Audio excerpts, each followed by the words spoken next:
On dit souvent que le rire est une arme universelle, qu'il traverse les barrières sociales et politiques pour toucher le cœur de chacun.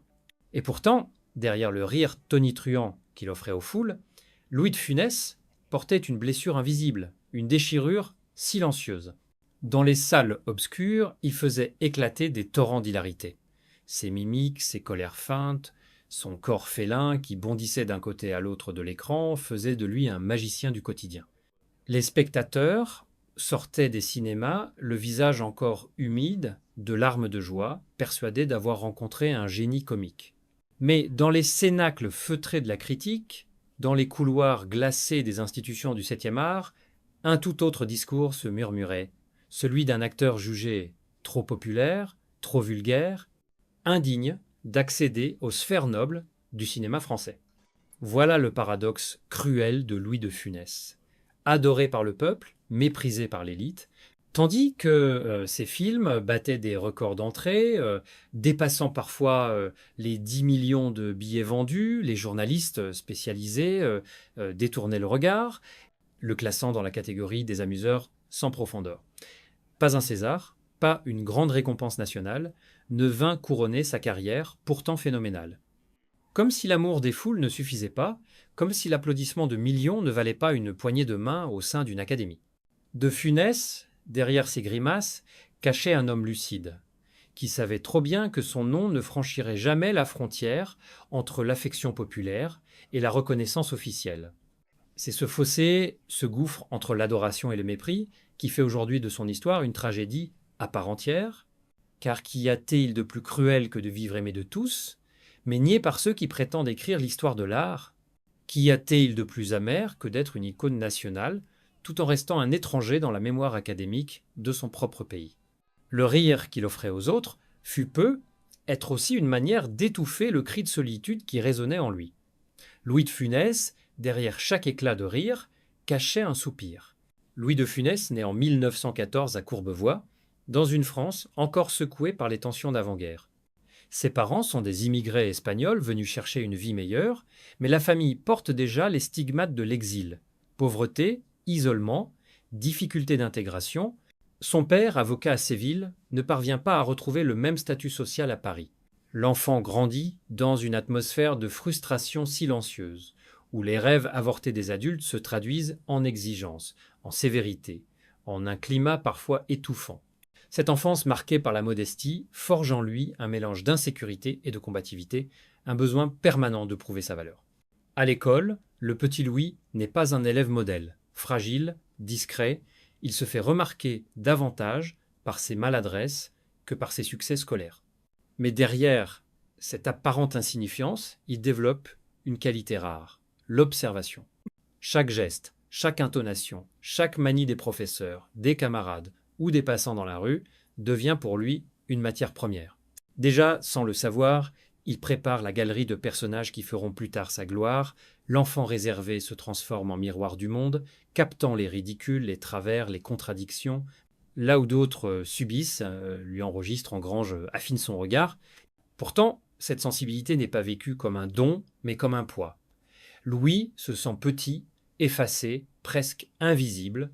L'autorité des adultes, la dureté de la vie quotidienne et la difficulté de ses parents à s'imposer socialement alimentent en lui un sentiment d'infériorité. Ce complexe ne le quittera jamais vraiment. Derrière chaque éclat de rire futur se cache ce gamin fragile qui craignait de ne pas être assez. C'est peu être là, dans ce manque originel, que s'enracine son besoin insatiable de faire rire comme une revanche silencieuse sur le monde. Si je vous amuse, alors vous ne pourrez plus m'ignorer. Le piano devient son premier refuge. Fasciné par la musique, il s'entraîne des heures durant, trouvant dans les notes une échappatoire à la grisaille. La rigueur du solfège, l'harmonie des accords apaisent ses angoisses.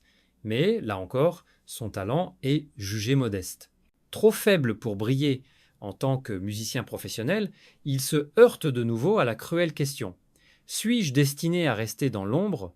C'est cette angoisse existentielle, née très tôt, qui alimentera la fébrilité de son jeu d'acteur, cette urgence de capter l'attention comme si chaque scène pouvait être la dernière. Ainsi, l'homme que la France entière acclamera plus tard comme un génie comique est d'abord un enfant solitaire, habité par la peur d'être rejeté. Les racines de son humour naissent non pas de la légèreté, mais du manque, de l'humiliation et du silence familial. Derrière l'éclat du futur comédien, il y a ce petit garçon d'origine espagnole, timide et fragile, qui rêvait simplement d'être vu et aimé. Dans les années 1950, alors que le cinéma français explore des voies nouvelles avec la nouvelle vague, Louis de Funès, lui, cherche encore sa place. Longtemps cantonné au rôle de figuration, il apparaît dans des dizaines de films sans jamais marquer les esprits, mais cette persévérance obstinée, cette manière de se glisser dans les interstices, finit par payer. Peu à peu, son visage devient familier, et ses mimiques singulières, son énergie nerveuse, attirent l'attention. Dans A, Les Belles Bachantes ou La Traversée de Paris, il esquisse déjà les contours de ce personnage explosif, colérique, imprévisible, qui deviendra sa signature. C'est dans les années 1960 que la bascule se produit, avec Pouic Pouic, 1963, puis surtout avec Le Gendarme de Saint-Tropez, 1964, Louis de Funès s'impose comme l'un des acteurs les plus populaires de France. Sa collaboration avec Gérard Houry scelle sa légende, Le Cornio, 1965, puis La Grande Vadrouille, 1966, attire des foules immenses, dépassant parfois 10 à 7 millions d'entrées. Jamais le cinéma hexagonal n'avait connu pareille ferveur. Les salles résonnent de rire, les familles se rassemblent et l'acteur devient, presque malgré lui, un phénomène national. Pour le public, il est plus qu'un comédien. Il est un compagnon de vie, un antidote à la grisaille du quotidien, mais dans les colonnes des revues spécialisées, le ton est tout autre. Les critiques parlent d'un humour facile, d'une gesticulation outrancière, d'une caricature sans profondeur. Tandis que la France populaire voit en lui le reflet de ses angoisses et de ses colères, l'élite intellectuelle balaie son succès d'un revers de main, estimant qu'il flatte la masse sans jamais élever l'esprit. Les académies, elles, restent sourdes. Pas de prix, pas de reconnaissance officielle. Tandis que ces films battent tous les records, Louis de Funès demeure absent des cérémonies où se distribuent les lauriers. Ce silence assourdissant est une blessure qu'il cache derrière ses grimaces et ses éclats de voix. Il y a dans cette situation une ironie cruelle. Au moment même où il triomphe, où il devient l'acteur préféré des Français, il prend conscience que ce triomphe est perçu comme suspect par ceux qui prétendent définir l'art. Le peuple l'adore, l'institution le méprise, sa gloire est immense, mais elle est bancale, fragile, car elle repose sur un amour non partagé. Il est roi, sans couronne, idole sans temple, géant populaire mais nain académique. Pourtant, il continue porté par une énergie fébrile. Chaque film devient un défi, chaque succès un pied de nez à ceux qui l'ignorent. Derrière le comique bondissant, il y a un homme inquiet qui veut prouver encore et encore. Ce moteur d'injustice nourrit sa créativité, mais l'use aussi. Car comment savourer le triomphe quand on sait qu'il sera toujours qualifié de facile? Comment se réjouir des applaudissements quand on entend, en arrière-plan, le murmure du mépris? Ainsi se dessine le paradoxe de sa carrière, éclatante dans les chiffres, éclipsée dans les mémoires officielles. Louis de Funès est devenu un monument invisible, célébré par le peuple mais effacé par les gardiens du temple. Sa gloire, immense et pourtant illusoire, reste suspendue entre deux mondes qui n'ont jamais voulu se rencontrer. Pour Louis de Funès, l'amour n'a jamais été uniquement une affaire de couple ou de famille. Bien sûr, il y eut Jeanne, son épouse discrète, sa confidente et son pilier, mais la véritable passion de sa vie, celle qu'il a consumée et exaltée tout à la fois, ce fut le théâtre du rire, le face-à-face avec le public. De Funès n'aimait pas, il adorait, il ne jouait pas, il se donnait. Dans chaque scène, il engageait son corps, son âme, son énergie vitale.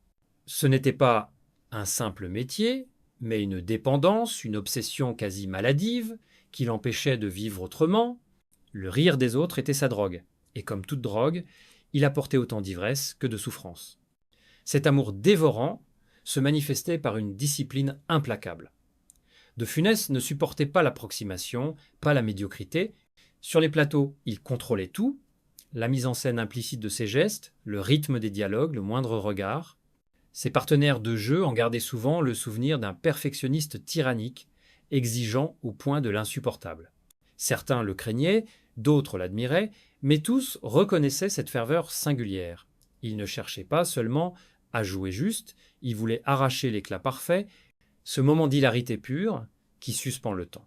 Cette quête absolue, qui pouvait apparaître comme une déclaration d'amour au public, avait aussi un revers. Elle étouffait, isolait, rendait chaque collaboration tendue, parfois toxique, car aimer ainsi, à ce degré d'intensité, c'est aussi se condamner à la douleur. De Funès vivait dans l'angoisse permanente de ne pas être à la hauteur, d'être un jour oublié, remplacé, balayé par une nouvelle mode.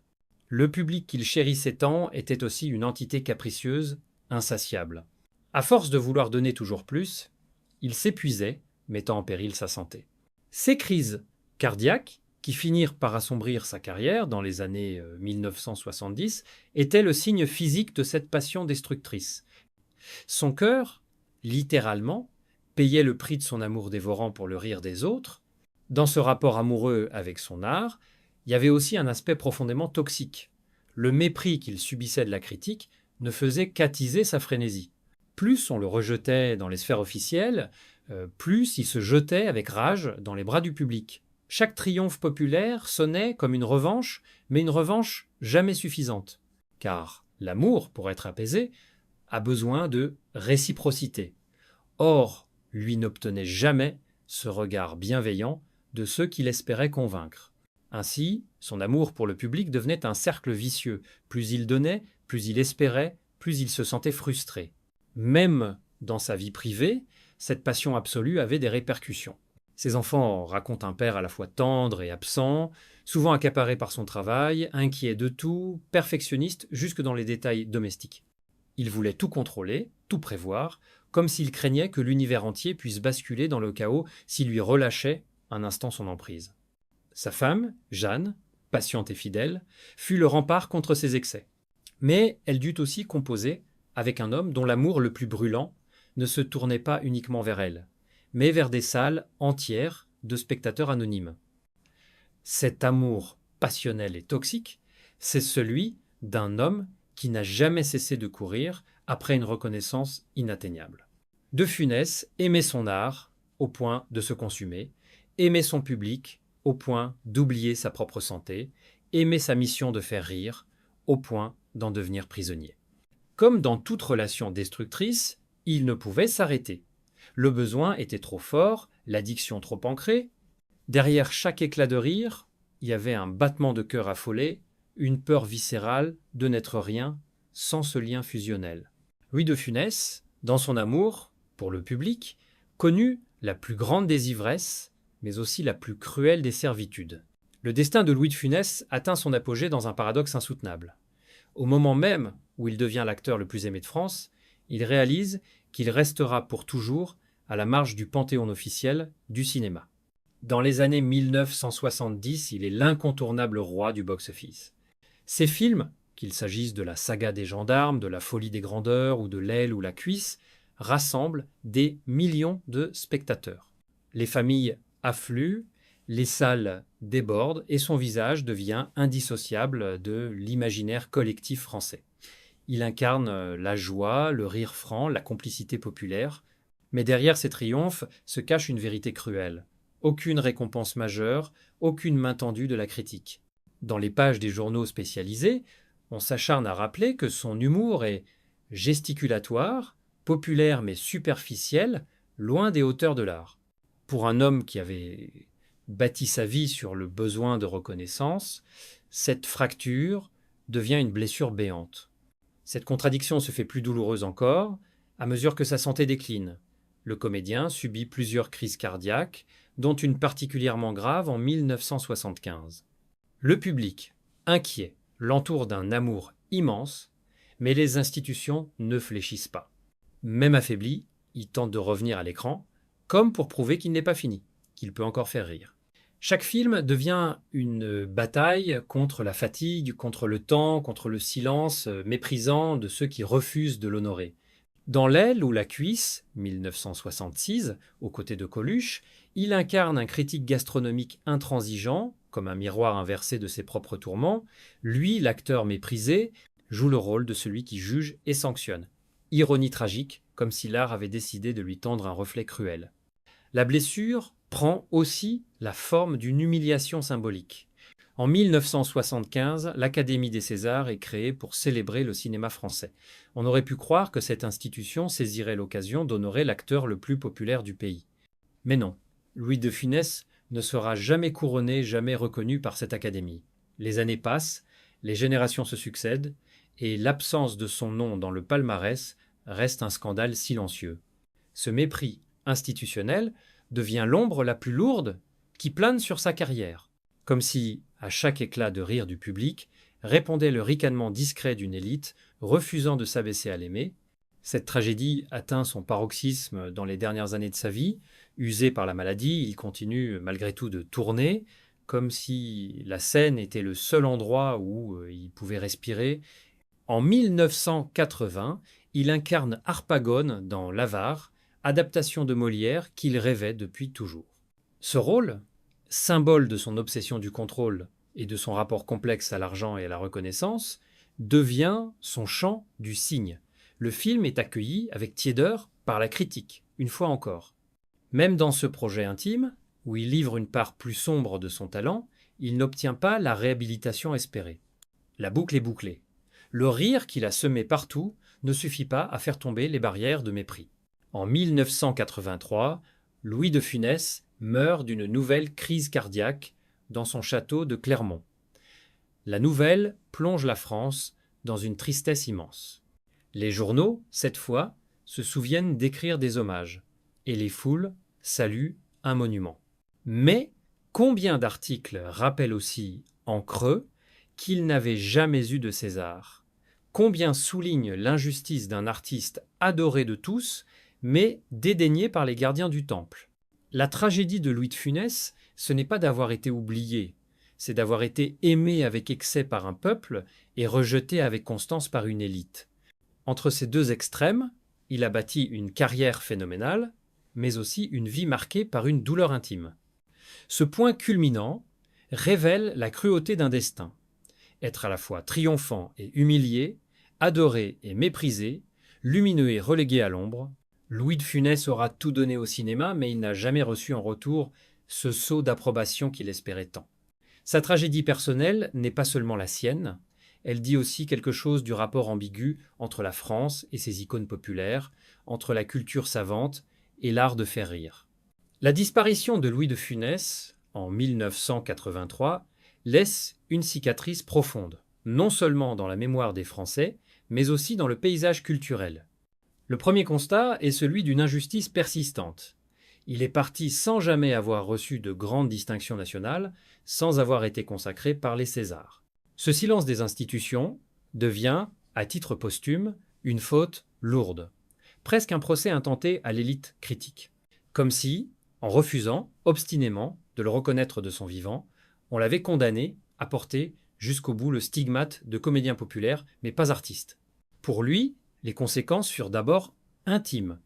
Derrière l'image d'un homme comblé par la gloire, il y eut cette blessure jamais refermée, celle de n'avoir pas été accepté par ses pairs. Son perfectionnisme maladif, ses obsessions sur les plateaux, ses angoisses de santé, tout cela était le fruit de ce besoin inassouvi de prouver. Le rire, au lieu d'être une délivrance, était devenu une lutte incessante, un combat contre l'oubli et le mépris. Ses proches l'ont souvent décrit comme anxieux, toujours inquiet de ne pas suffire. L'homme qui faisait rire des millions vivait, paradoxalement, dans la peur de ne pas être aimé. Mais les conséquences dépassent l'homme. Dans l'histoire du cinéma français, son absence du palmarès officiel interroge et divise. Comment expliquer qu'un acteur capable de remplir les salles comme aucun autre n'ait pas trouvé sa place au panthéon académique? Certains y voient la rigidité d'une critique prisonnière de ses propres codes, refusant d'accorder une légitimité à un art jugé trop accessible.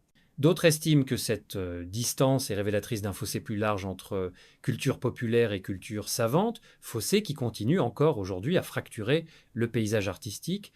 Pour le public, en revanche, la conséquence est inverse. Plus le mépris institutionnel se manifestait, plus l'attachement populaire se renforçait. Les Français ont continué, bien après sa mort, à regarder ses films en famille, à transmettre ses répliques de génération en génération. Chaque éclat de rire résonnait aussi comme une forme de résistance, une manière de dire que l'amour du peuple a plus de poids que l'indifférence des élites. Ainsi, la véritable conséquence du destin de Louis de Funès est cette fracture toujours visible dans la mémoire collective. D'un côté, un monument de la culture populaire, de l'autre, un absent des archives officielles, et cette contradiction, loin de s'effacer avec le temps, nourrit encore aujourd'hui le débat sur la valeur réelle de son art. Son cas est devenu emblématique. Il rappelle qu'en France, faire rire des millions n'a jamais suffi à entrer dans le cercle fermé des grands artistes. 40 ans après sa disparition, Louis de Funès reste l'un des visages les plus familiers du cinéma français. Ses films continuent de rassembler des millions de téléspectateurs à chaque rediffusion, ses répliques sont répétées dans les cours d'école, ses mimiques nourrissent encore les parodies et les hommages. Il est devenu une sorte de patrimoine immatériel, une mémoire commune qui unit les générations.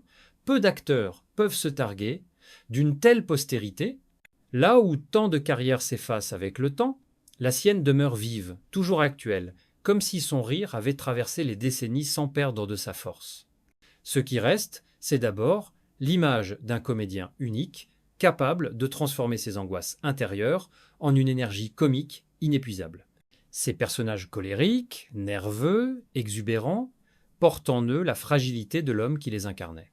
Le public, sans le savoir, riait aussi de ses blessures, de ses obsessions, de cette peur viscérale de disparaître.